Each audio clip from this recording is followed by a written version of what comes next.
আমি আজ এখানে দাঁড়িয়েছি ভিন্ন এক অনুভূতি ও আবেগ নিয়ে। বাংলাদেশের এই পলিসি লেভেলটায় আমার প্রথম বক্তব্য এটা। আমি এমন কেউ নয় যার কাছে সব প্রশ্নের উত্তর আছে বা সব সমস্যার সমাধান জানা আছে।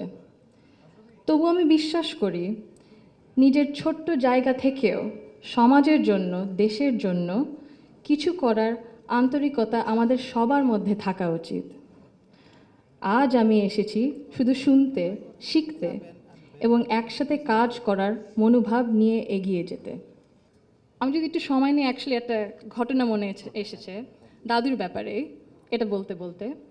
দাদু যখন আমাদের সাথে লন্ডনে ছিলেন গত বছর প্রথমের দিকে, উনি যখন এসেছিলেন তখন হাসপাতালে ছিলেন কিছু চিকিৎসার জন্য।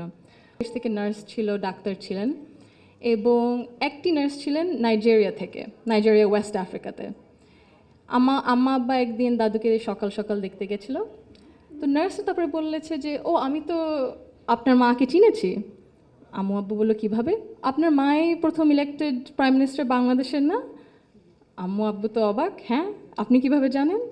তো নার্স তারপরে বললো যে আপনাদের যে উনি যে এত কিছু করেছেন এই মেয়েদের শিক্ষার জন্য, specially primary education, food for education, cash for education, এগুলো আমাদের সরকার ওই 35-30 বছর আগে দেখে ইমপ্লিমেন্ট করেছিল।